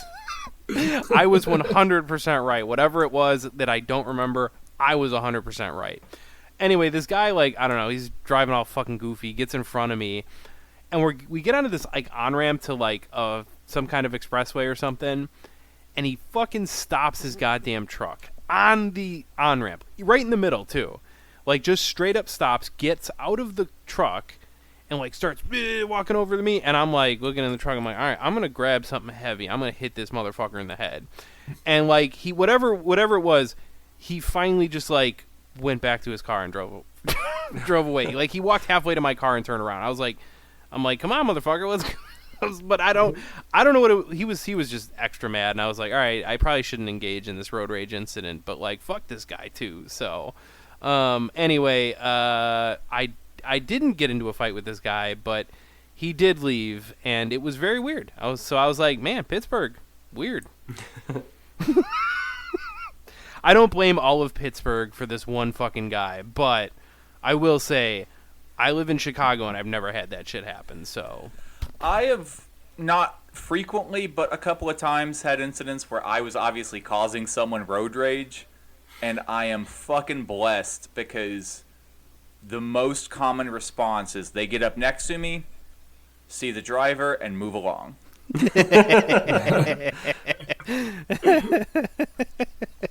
They haven't calmed down, but they've changed their mind about how they were going to behave. Yeah, that helps a lot. Like, I'm not really trying to out who I am. Like, I'm not trying to, like, fucking blow myself up on the internet, but, like, I almost feel like I should just, like, post a picture on the show account to, like, fully articulate to our listeners that, like, I just don't look like someone you fuck with. I do not live up to the appearance. I am not nearly that fucking hard, but, like, yeah, big gray beard, face tattoos. I just look like a fucking psychopath. Well, and you're how tall again? 6'4". You can't hide, like, sitting down in a seat, like, you can't hide that you're that tall. There's just, like... Yeah. So yeah, I mean, if I'm in guy. a car, my head's touching the ceiling. Like, yeah. So I'm sure that's a pretty good deterrent there. Yeah. Plus, like, when your vehicle is just like, even like as cool as my shit is, it's banged up. So it definitely has that appearance of like, this guy might not have like a lot to lose. Somebody actually did try and like they sideswiped me with the intention of forcing me into a concrete barrier one time. That's crazy. And I mean that was their fault, but also my fault because they were driving super erratically, super aggressively. So I started doing the thing where you intentionally block them from doing the thing they're trying to do. Yeah. Yep. Well, because he was doing that in a tunnel. So yeah, once we get out of the tunnel, I like cooked it, and I was in my van with the 327, so it doesn't have great low-end pickup, but it's reasonably fast. And yeah, he just tried to force me into the barrier. But the thing is, he still hit the fender that was already caved in. He didn't cause additional damage to my van. And I'm driving like a 3,500-pound van. He didn't move me. But I was at that point. I was like, I'm going to hit the brakes. This guy is unstable. Yeah. Yeah. Yeah. Pittsburgh. And glowing endorsement. I'm reluctant to say the follow-up part of this because it's not something I would ever do now. But this was a number of years ago. I fucking called the cops because he fucking hit me. He tried to run me off the road, insurance stuff, whatever. And the cop clearly didn't fucking believe me. They were like, "Oh, that, yeah." Until they like pulled up the guy's fucking arrest record because I had his plate number, and they were like, "Okay, yeah." Like, and I saw it pull up on the screen. It was a fucking like scroll through it sort of list of like shit. Okay. Yeah, don't feel good about calling the cops, but also fuck that guy. I mean, look, calling the cops generally bad. However, I will say there are times where it's like that's the only thing you can do in our society, unfortunately. Like, that's the problem. That's the complaint is you're like, hey, cops shouldn't be able to solve every problem, and they solve basically no problems. But, like, there are times where it's like, okay, well, if someone does actually, like, break into your home and shit, like, you don't really have too many options. Like, yeah, I didn't unfortunately... Yeah, you can call the cops and they can show up and take some notes and then not do anything about it. So, pretty much what's going to happen. Yeah, that's what's going to happen. I didn't fault my friend for calling the cops when she had to report her car stolen. Yeah. Well, that's what I'm getting at. It's like there's just times where it's like, all right, well, unfortunately, there's no options. Yeah, sometimes they fill a bureaucratic role that they cannot. There's no adequate substitute for them. I think that, like, and I think it's true. It's one of those things I see on the left where it's like, okay, I get it, but also, unfortunately, we do have to live in a society, and that seems to be the only choice for a lot of things where you're like, well, I have to put this on the record. These assholes they have a monopoly on state violence. I don't know, whatever. Yeah, pretty much. So, yeah, not ideal. We don't want that system, but I do think sometimes it's like, well, okay, but sometimes you got to. All right, you heard it here. Connor is pro-cop. Yeah, totally. Very pro-cop. Well, let's see. Dolores says, how many cylinders are there? If I'm firing on all cylinders, how many is that? I need to know so I can make correct analogies. I think there's every number up to 6, and then I think it's only even numbers after that. I was going to say that. There's as far as I'm aware, there is no 7 or 9 cylinders or 11. And then after that, I mean, I don't think there's a 15 or a 13 either. So and I'm willing to bet it's out there. I'm not willing to bet There's that. probably some fucking industrial motor with a 3-foot diameter fucking piston running off of things 3 grades below diesel that have 7 or 11 or 13 cylinders or whatever. I don't know that to be true. But, you know, there's wild engine configurations that I'm just not acquainted with. If you're in a car, it's pretty much every number up to 6 and then every even number after that. Yep. Yeah, I think that's fair. I'm going to say on average it's probably going to be 4. But I feel like it would be 6. I don't think that's an average. Yeah, I think 6 would be the average. You might be right. Because, like, 4 is probably, like, the most common, but, like, obviously there's engines with a lot more cylinders. Okay, I should have said that's the most common I was going to say is 4. I feel like if you're looking for a thing to say and you want to make this a thing for you, you could always be like, man, I'm firing on 3 out of 3 cylinders or 4 out of 4. Like, you could be like, on all cylinders means all that. Or if you're not feeling great, you could be like, I'm firing on 5 out of 6 cylinders. Not great. I'm getting through, but not super strong. So you could say that. I feel like just standard. Just go with 4, 6, or 8. Those are kind of most common. I have always felt like the expression. There are 5.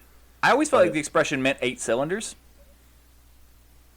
But yeah, I feel like the expression was coined at a time when most cars were probably 8 cylinders. Most likely, yeah. I have driven a V8 on 7 cylinders for 300 or so miles, so yeah, it doesn't feel good. Doesn't feel good, but it gets there. Yeah, it does work. Yeah. Well, I was just like, oh, the engine doesn't seem to be running great, and when I got to where I was going, I looked and realized that one of my spark plug boots had come off. So I'm like, that did nothing for my power or fuel economy. Nope. Yeah. Nope. But you can do it. Well, I got another question here. We actually got a few questions from this listener, Curtis, and he sent in a few questions. I don't know if we'll get to all of them, but I thought this one was kind of fun. So, do you prefer BMW or Mercedes? I do not. Neither. BMW if I had to pick. Yeah. See, I'm the same. BMW. Maybe we Yeah. could just talk about real quick why that is, but I don't know, Zach. What are your thoughts on that? BMW just seems to me to be a more reliable engine manufacturer than Mercedes.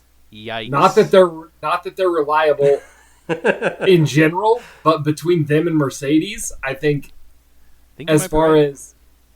as far as just your standard like BMW straight six, like the N54 and the N55 are just workhorse motors. Like they'll just go.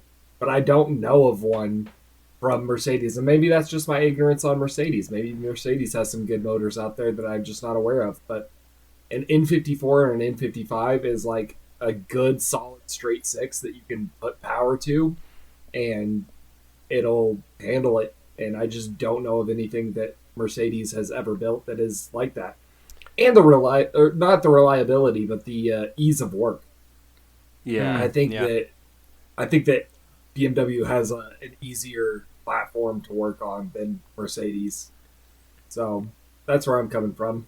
I think my opinion is largely also due to some level of ignorance, where it's just like I just know BMW more than Mercedes, and part of that is because the kind of person who would get a Mercedes to me kind of sucks. The person who gets a BMW, Also sucks. could go either way. They could suck, but they might not. Like to me, I feel like the marketing is BMW is like a more performance oriented brand with luxury on the side, whereas Mercedes is like a luxury brand with some performance on the side. Where it's like, yeah, we made a 7,000-pound sedan, but it has 600 horsepower, and it's like cool, but that kind of sucks. Whereas BMW is like, yeah, we're a little bit heavy, but we're not, we're not that bad. They are a little more sporty, in my opinion. So I feel like they kind of gravitate towards more of a driver's car or whatever. Yeah. But that's, again, partially my ignorance. And the other thing is, one time I saw a Mercedes engine taken apart at a shop, and they had an exhaust pipe running underneath the intake, like internal to the engine, and I was like, fuck that. Nope, What? never. And I was like, nope, I don't like to see that. I don't want to see exhaust pipes running under the intake. I was like, nah, that's crazy. That you did something, you fucked up somewhere. Like to do EGR, that. Yes. So- or what are you talking about? How does that no, work? I don't know what the fuck it was, man. It was an exhaust pipe, and it's like, so you've got like your intake, and it sits over the heads. Okay. Underneath that, there was an exhaust pipe, and I was just Yeah. like, no, Somebody fucked up on that engine. That is Nah. not okay. That's what I was like, nah. I need additional information or evidence. This feels like a thing that you dreamt. No, dreamt. it's This feels like a 100% fever not. dream. A fever dream. All right. I don't know. How would I look that up even? Like, exhaust under the intake? Like, I don't know. I swear to you it was real, and I'm not stupid. I know what I'm looking at. And I talked to the tech about it, too. I was like, damn, is that an exhaust pipe under the intake? He's like, yeah, it's fucking stupid. Like, Huh. it's Mercedes. I don't know. That's how they do shit. That's why I'm picking BMW. That's the answer for me. Yeah. I hate both and would never bother owning either. But like, I have seen BMWs customized to the point where I'm like, you know what? That's not for me, but that's cool. I could get into a BMW. I can only- I'm not gonna lie. I could get into it. Yeah. I can If have- someone gave me an M3, I would be like, oh, hell yeah. Yeah. An M3 does not disgust me. I've never really seen a Mercedes that spoke to me except for one that was from the 60s and like a full custom. If that's what Yeah. you have to do to make a car seem cool to me, like, no, fuck that. They're Yeah. boring. They're just like I said. They're kind of like just too luxury for the sake of luxury, but like there's nothing cool about them, in my Yeah. opinion. All money, no taste. Yeah, I think you can get like a 325i or something, like a basic bitch BMW, just like the most standard one, and it could be a cool car. Like, there are several naturally aspirated BMWs out there that can handle a turbo being Yeah. slapped on them without much, basically just put the turbo and fueling into it, and the necessary mods for that, and intercooler and things like that, and make power and not be too much of a fuss. I don't know that there's any Mercedes out there that you can do that with. And there's some cheap 325i's out there. I have heard good things about the Mercedes OM606 diesel engine, which is, I think, Yeah. their one of the last mechanical injection straight six diesel engines out there. And so it's like a mini twin cam version of a Cummins, straight six, and they can make some serious power if you put a big turbo on them. But yeah, that's cool. I can get behind that. Other than that, I don't know of any Mercedes that's got any cool factor to me. I mean, they have individually cool technologies put into them, like the hot V turbo and stuff. I think it's kind of cool, but I mean, any Mercedes or BMW that I could afford would have all kinds of problems with it that I don't want to deal with. So that's why I don't have one. Yeah, there's a reason most people who get a BMW put an LS in it for drifting or anything else. Well, not even just the motor, but I think it's E36 3 Series. They'll crack the subframes or whatever. So or the bushings will go out prematurely, and you have to take the whole subframe out, something like that. I know they have a lot of electrical issues just in general. So, yeah, if I had to pick between the two, it would definitely be Mercedes or BMW over Mercedes. But same, yeah. Not gonna go out and choose one of my own volition. Yeah, I'll get them when they're cheap. When they're cheap and old and shitty. Yeah, but sure. You know what? Actually, if I could afford one, well, they're so expensive. I don't think I would. Yeah, If an M3 was given to me for a very, very good price, I would certainly consider it. Yeah, for sure. Let's just say I would probably buy a Lexus before I bought any Mercedes. Yeah, definitely. And I don't really like Lexus. Oh yeah, and that's not even close. That's not even in the same ballpark. Again, Mercedes sucks. Official Cars and Comrades show position, Mercedes fucking sucks. Fuck them. Yeah. I want to agree with you about the Lexus thing in theory. I know you'd have something to say on this. The closest anyone has ever come to convincing me that a Lexus was acceptable for them to exist was when Zach pointed out that some of them had I'm drawing up 2JZ. 2JZs. 2JZ. 2JZ engine, no shit. Yep. So I feel like it's acceptable to buy a Lexus to rip out the engine and scrap the car and do something interesting with the engine. Yeah. But yeah, I think just the simple fact that it ever had the 2J puts it ahead of the Mercedes. Oh yeah, for sure. That hurts to say, but I mean, fuck, I hate Mercedes too. I mean, the UZ motors are pretty good too. It's Oh, the yeah, same. true. It's the people who drive them more than the car themselves. Show me a person who drives a Mercedes, and I'm going to show you a person that I want to fight. My partner had to rent a car for a little while because their van was in the shop, and they had a Mercedes for a little bit, and it was the most annoying fucking car I've ever been. I forgot about the Mercedes vans. Oh, The Mercedes Sprinter vans are just Dodges. Well, If you didn't know that. I think The That Freightliner? does explain why they look exactly the same. I thought I- The Freightliner, the Dodge, and the Mercedes are all the same. Sprinter is they were a it's all joint the venture same. between Dodge and Mercedes. Okay. But I think it's slightly more accurate. I believe is the Dodge is actually a Mercedes. Because they were Fair. a joint venture. Well, hey, And I'm not gonna lie. Suddenly, I drove the Sprinter van, and it was a good van for what it was. Suddenly, It was- we're reframing Mercedes as a company willing to work with Dodge, the most ignorant of car companies. So, so now I'm just thinking, probably somewhere out there's a test car built where there's a Mercedes with a Hellcat motor in it. now there is the Mercedes R-Class, which is basically a minivan. They don't call it a minivan, but they made the R63 AMG that had, I think, around 500 horsepower. V8. Oh, that's cool. But at what cost? Yeah. Right. Yeah, little hidden China joke there. no. But at what cost was that? Like MSRP. It also weighed 5,200 pounds. Jesus Christ. Nice. All right, that's heavy. Yeah, 500 horsepower and 5,200 pounds is not that good. Yeah. That's like especially when you slightly consider better there's than 4 Miata power to weight ratio. Yeah. Should I sell? Okay, so Human Behavior by Bjork says, should I sell my 20-year-old beater and buy a car that won't break every 2 months?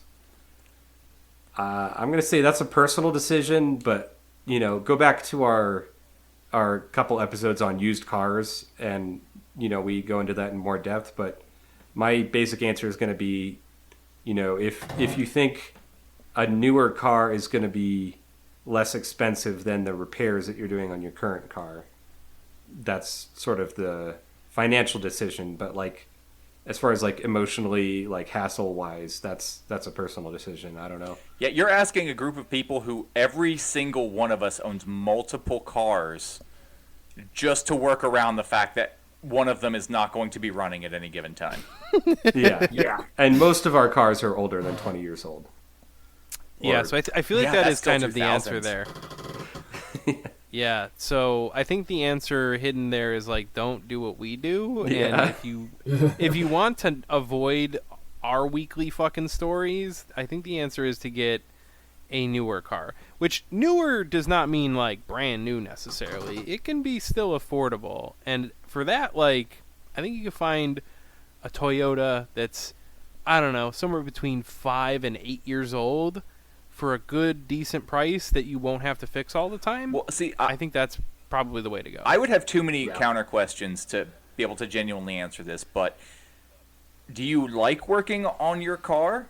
And are you working on your car?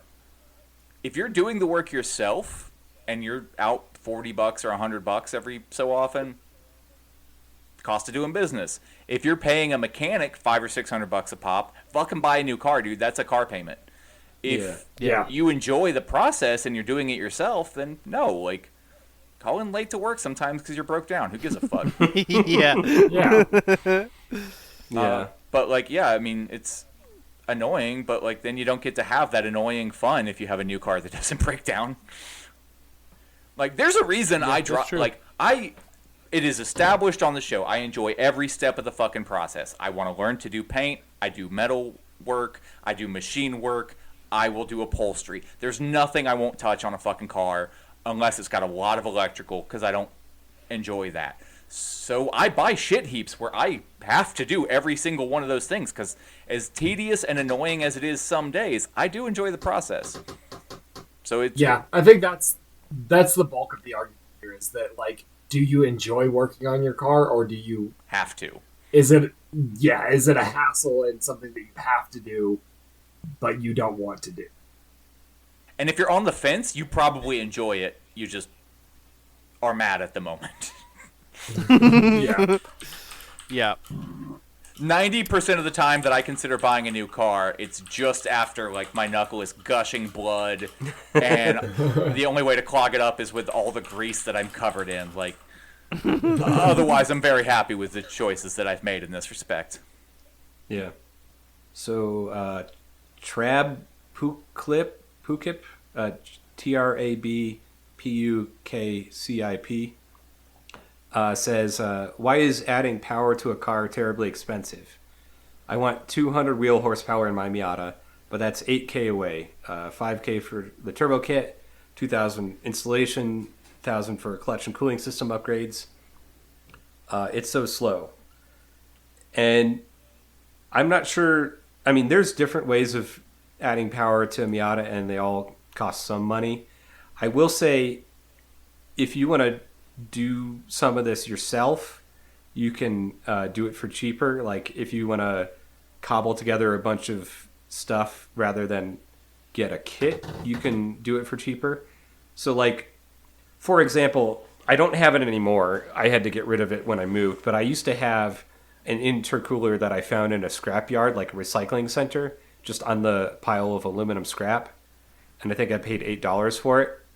And I think it had a crack in it, but you could get someone to weld that or fill it in with JB Weld or whatever. Weld it, but, yeah, I'll do it for you. Yeah. Or, go to a junkyard and get an intercooler from a car that comes with a turbo. You can get a turbo from a junkyard for, $100 or something.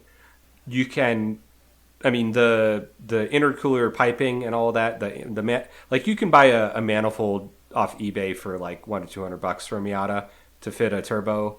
You just got to make sure that the turbo flange and the everything fits up and bolts together and whatnot. And then it's just a matter of getting the exhaust pipe and the intercooler piping to work, and that's a bit of a hassle. But and don't forget, horsepower is really only expensive when you want it to be reliable. Exactly, yeah. I mean, like I said before, you can put nitromethane in your car if you want it to run once, or nitrous oxide, or Which actually, no, I would say even it depends on what you're using the car for, right? If you're using it for, if you want to drag race your Miata, and I get it, 200 horsepower isn't a lot, but like it would be fun. Like you could do pretty well with 200 horsepower, in a lightweight car. Nitrous is great for that. And the kits are not expensive. I mean, if you're already looking at like, oh, this is 8,000, for $1,000 you could get like 150 shot of nitrous that you use just at the track, or even if you're street race, whatever, you can have some fun with that. yeah. If you want to use that car in a road course or for drifting, yeah, you can do nitrous, but you're going to be filling that bottle a lot. It's probably not worth it then. So it does depend on the kind of power, but for cheap horsepower that you don't need all the time, nitrous is a very good option. And it's not like just, I don't know, people I think see it in the movies and think that it's like super complicated or something. It's really not. A kit for $1,000 will get you 100 horsepower easy, and that can be enough to get you by. That's pretty fun. Yeah, for the prices this person is describing, they could LS swap their fucking Miata. And No, that's like $20,000 or so. junkyard LS. I mean, you have to, I've seen that done before. You have to cut away parts of the bodywork to fit the engine. You have to upgrade the transmission, drive shaft, differential, all kinds of stuff. I mean, and even if you want I'm to going to reiterate here that my drag van, I'm currently on budget to have it running in the low 11s for under $5,000. That includes the big block, the transmission, the rear end, and the van itself. If you're thrifty and like kind of have some idea what you're doing and what you're looking for, yeah, you can do it. I'm not saying like, hey, yeah, just throw an LS in it, like seriously, because I get that it's a lot of work, and if you're paying someone else to do it, then that adds up quick. But yeah, there's cheap like I've never heard anything good about the eBay turbo kits in terms of the kit, but also people seem to be fine with like the actual turbo. It's just certain components of the kit that's bad. Yeah. Like there's cheap ways to go about doing things. I mean, the thing is like, yeah, if you spend a fuck ton on one of the nice kits, then it's probably going to be built well. It's going to have a tune. It's going to last. If you do the thing that I'm going to say, you'll probably get another 5,000 or 10,000 miles out of your engine. But what is your end goal? Turbo. The other thing is when it comes to doing turbo on a Miata, that can be a tough one sometimes. Well, I mean, the good thing though is like, thousands of people out there have put a turbo on a Miata, and they've done it every which way. And there's like forums with lots of information. So it sounds like this person has done their research and looked into this, and like 200 horsepower on a Miata is pretty reliable. Like I think around 250 is when you start to like bend rods or like break the transmission or whatever. But like 200 horsepower is pretty easy to do.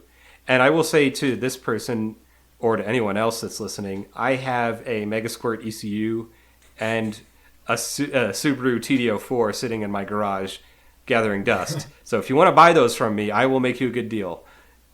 So just putting that out there. To Bryant hawking his fucking parts on this show. Yes. Turning into Craigslist and comrades over here. Yeah. Some assembly required, but I do have some of those parts. Yeah, and I think that like the main thing here is that you don't need a ton of horsepower in a Miata because it's such a light car. Yeah. If you're not having fun with what you've got right now, try other avenues rather than just adding boost. I think that like adding a cam or just an ECU tune could potentially get you to where you want to be. You don't necessarily need to add boost. Yeah, it can be a work in progress. Yeah, like you upgrade could put it a little at a time. You could put an ECU on it and tune it up and see how it goes, and then put the turbo on it later. You could do this in stages. Yeah, absolutely. But at the end of the day, the thing is, horsepower does just fucking cost money. Yeah. Yeah. Yeah, it really does. Yeah, you almost got to spread it out. Like, that's with what I did, essentially. I mean, I did a big engine rebuild, but I saved up for it for, a year or two before that at least, and that's just for that one thing. I've been making upgrades on the car for the last 8 years, a little at a time. And so I think it's like it comes down to time. I like big American V8s because I think it's one of the only places where horsepower is kind of cheap, because when you take something that's getting like, a half a horsepower per cubic inch, it's real easy to flesh that out. Yeah. Yeah. But yeah, in modern smaller motors, I don't know as much, and it doesn't seem cheap because, older motors, it's just removing restrictions. Newer motors, they're actually working properly to begin with. So. Yeah. All right. Well, I got a question here. New one from Instagram. So this is from Unio, and his question is, has socialism ever produced a good car? If so, which and why? I would argue it's produced a lot of them. Yeah, that's a good one. I mean, I'll say, it depends on what you mean by good. Yes, that's we have to qualify that. What do you mean by good? Yeah. Fast, stylish, luxurious, not really so much. Dude, in one of our Soviet cars things where we were talking about different stuff, I cannot remember what the car was. I need to go back and look. I can only remember what it looked like vaguely, but I just remember seeing it was like, that's one of the coolest looking fucking cars I've ever seen in my life. Yeah. Yeah, they definitely produced a few cool sports cars that I don't think performed the way they do here. But, I think a lot of, anything else, when we're talking about socialism versus capitalism, you have to think about with regards to what goal. So, the Lada was a very good car in the right context. It's not a good car by American standards, right? Because it wouldn't perform well in the American market. Nobody would like it. It doesn't have enough power. It's not luxurious enough. But if your country was like a feudal shithole 20 years ago, and you had fucking actual peasants still, and now you've got cars that are drive around, that's a pretty big improvement. And if they're easy to work on or relatively reliable to maintain for cheap for a long period of time, the Lada's hard to beat. And socialism is good at making things that aren't the flashiest thing in the world, but just fucking work for the job that they are designed to work for, because that's what socialism is. Yeah. I mean, I wish I knew more about the Chinese cars, because I've been hearing. Me too. I've been hearing more about various ones here and there, and it kind of seems like if I were to dig in a little bit, I would probably learn that there's some really fucking cool cars being made in China.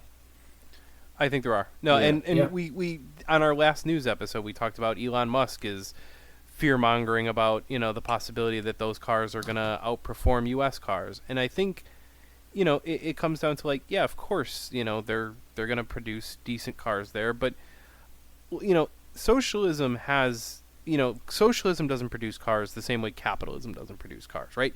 People produce cars. So it's not the economic system necessarily, but the goals are different. In America, we went all in on car-based infrastructure, and we had a horsepower arms race among domestic manufacturers. And whereas Russia or in the Soviet Union didn't really have as much of an established domestic car manufacturing. So they bought it all from Ford. We talked about that with Walter Reuther. They sold a bunch of early Ford infrastructure. So their introduction to the automotive industry was, what, 30 years out of date when they started? Yeah. Yeah. Well, and they had a different model, right? So they had more public transportation. They didn't need the cars as much, and the automotive manufacturing wasn't as big a piece of their economy. And so, like, for America, Or in a lot of cases, as big a part of their identity. Like, yeah, having a certain kind of car, and, like, honestly, everyone on this fucking show is a victim of it. It's a part of your identity. It's your car is some expression of who you are. That's not really, like, quite the goal of socialism, to manufacture and commodify your self-expression. yeah. We're all victims of, like, that capitalist ideology and how it expresses itself. And socialist countries were, I'm not going to say, like, immune to that, but they were different. And so, like, they produced cars with a different goal in mind. And, in a modern sense, if China's not making the coolest or best or most reliable or whatever cars in the world, they still fucking have high-speed rail, and we don't. Yeah. It shows where the emphasis is. Yeah. I'll say one more thing about God, the I Lada. fucking want high-speed rail. Oh, I know, right? I've seen all those, like, maps of, like, the Chinese high-speed rail infrastructure laid out over the U.S. I get mad. It's like, yeah, exactly. I see them and I'm angry. I'm like, I could spend like $60 to go to California. Yeah. Yeah, I genuinely think part of the reason that, granted, we should do the research at some point, but part of the reason we don't know about a lot of the Chinese car market is because Lada was pretty Russian, sure yes. I'm pretty sure it's because the capitalist class doesn't want us to know what they have. I think they want us to have a certain perspective on China and to not know that they actually have decent cars, because that would fuck a lot of people up if they knew that, like, oh, they have decent ass cars there. I think that is reflected in the thing that I keep repeating, which is in America, Chinese made means garbage. In reality, you get garbage from China because you pay for garbage from China. If you want to pay reasonable prices for reasonable quality, you can get that there too. You want to pay high prices for high quality, you get it from fucking China. But at that point, you might as well make it domestically, because same price and you don't have to ship it across the fucking globe. Yeah. Yeah, and Ben Norton, I forget the name of his channel or whatever. He's had some really good stuff to say about China. Like, he lives in Beijing now, and if I can find that video, I'll put it in the show notes. But I'll say just a couple more quick things about Lada and Trabant, which we might actually have to do a whole episode about Trabant. It's kind of fascinating. But, like, I think the Lada is quite an accomplishment, because the Soviet Union took a design. The basic design for the car was designed by Fiat in the 60s, and they took a Fiat and made it reliable, which I think is an amazing accomplishment. That is an accomplishment. Yeah, that's a huge accomplishment. A task previously thought impossible. Yeah. Yeah. And then the Trabant, I think, was an accomplishment because it was designed in the 50s when Germany was, had been bombed basically into the Stone Age during World War II. Because of different geopolitical events, a lot of the industry had been taken out of it into Russia, out of East Germany, that is. And there was also Western sanctions on it. So the country of East Germany was not doing great in the 50s. And they had to basically jumpstart their industrial economy. And they were working with, like, material shortages. So they made the body panels out of a composite made out of plastic and cotton, because that's what they had. That's cool. And they made a little tiny two-stroke engine because that's what they had to work with. Cheap to make. And they made it work. So, they kept making them for, 30 years or something after that. In that way, I think it's an inspirational story. And the Soviet version of Formula Racing, like Formula Easter, they used Lada engines. Modified to hell and back, but that was a Lada block, and they did what they needed to do to get the power they wanted out of it. And wasn't crazy. See, I thought it was a little bit of a block, not a lot of block. The joke won't get old.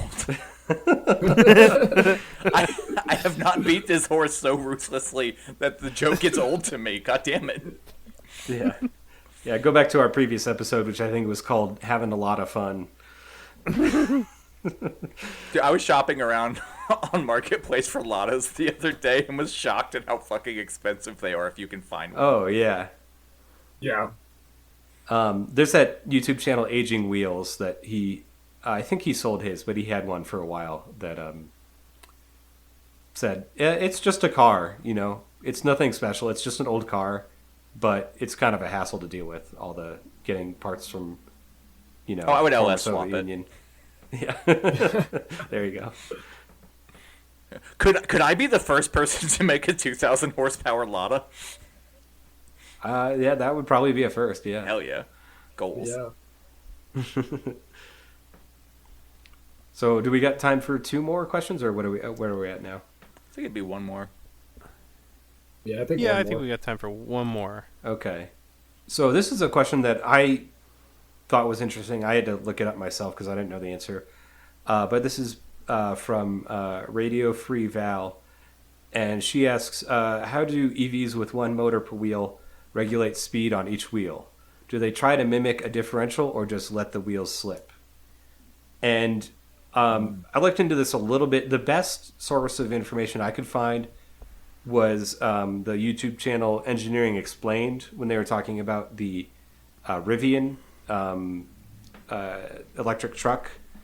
And it's a little bit of like, it almost feels like marketing for this this brand, but it goes into the technology, and it's an interesting video. But the basic answer is yes, that they do all of those things. So the Rivian at least has vehicle speed sensors. It has sensors that measure the angle of the wheels, the front wheels when they're turning. It has sensors in the suspension that measures how much weight is on each wheel, and it does a lot of math to figure out how much traction each wheel has and how much power or torque it can put to each wheel. And if it's going to slip, if it needs to slip a little bit, if there's sand that it needs to dig into or snow or what have you. And then I think it also does, or it can mimic a differential, like a limited slip differential or what have you, when you're on the road, or it can mimic like having a locked differential if you're off-road. So it has different modes that it can do depending on what terrain you're on or what kind of handling you want. One interesting thing with electric motors is it's a lot easier to do like what they call like torque vectoring, where you either brake the inside wheel in a corner or overdrive the outside wheel, so it basically allows you to turn in a little bit quicker. Some gasoline powered cars do this, like they mentioned Subaru and Honda Acura in their all-wheel drive systems. They all have some variation of this where they either brake the inside wheel or use clutches and magical differential stuff to make the outside wheel go faster, and that can improve handling. But with an electric motor, it's basically you just use software to send more current, more torque, more speed to one wheel or the other, and you don't have to do all the weird mechanical stuff. So it is one aspect of EVs that I think is really promising and interesting. Yeah, I mean, it's also the part that sucks the most because software is not interesting, but it's still Yeah. interesting to see what they do with it and how they Right. solve those problems. Yeah. But I think you hit every point that I could have thought about because the torque vectoring was the one I was going to mention. Yeah. I mean, some people pointed out that, like, with a gasoline car with these different differentials or whatever, you can send a higher torque to one wheel. But, he also pointed out that the Rivian, each wheel motor has, like, 250 horsepower. So you're not losing that much. Like, there's not that many situations where you actually need to send 900 horsepower to one wheel or whatever. But Yeah, that I don't think that situation exists. yeah. You want to set one tire on fire?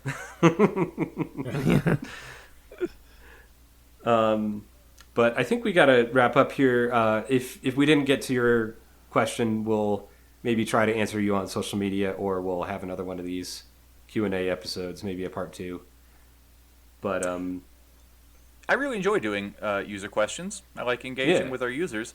And based on the questions that we received and the people who submitted them, I did not realize that we had so many female listeners. yeah, I don't know how many yeah, people we on Hexbear actually listened to the show or just wanted to fair enough. talk about cars on...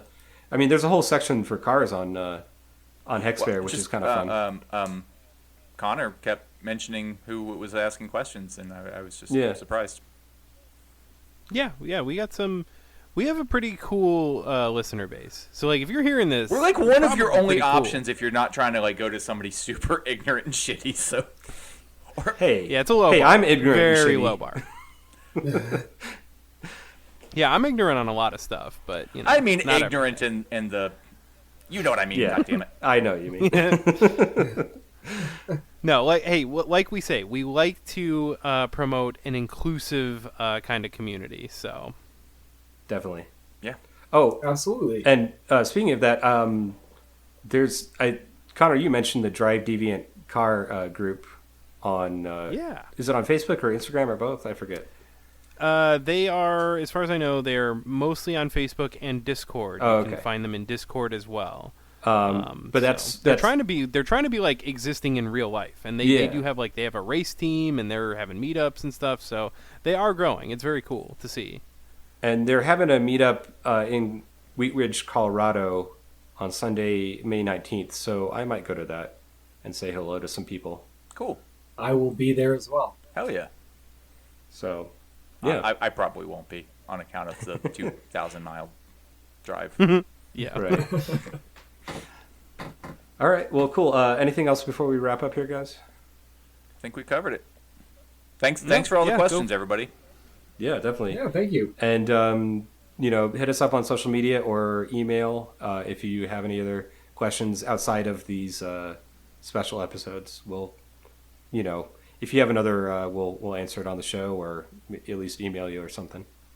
Oh, if I might do something a little bit more self-serving, I am currently considering, not really considering, it's been a project I've had on the back burner for years. I'm going to be starting another podcast focusing on leftism in America in the 20th century, successes, failures, anti-communism, the whole business. What has stopped us? I'm trying to be as thorough as I can be about my research, and so if anyone has any topics that they would like to hear in that vein discussed, I'm trying to flesh out an outline for my first season. So would love to hear what anyone might think. Cool. Hell yeah. Oh, So yeah. email us at carsandcomrades@gmail.com if you got any ideas there. Or, our usual, you can message us on social media. Cool. All right. Bye, everybody. Bye. Yeah, thanks for listening. Bye. Bye.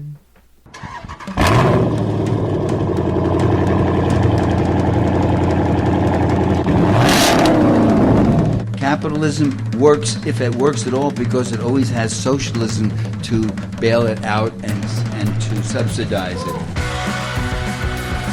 Ask any racer, any real racer. It don't matter if you win by an inch or a mile. Winning's winning. In the 1980s, 50 corporations controlled most news media in America. By 1992, that number shrunk to 24. And today, only 6 corporations control 90% of everything Americans see, hear, and read.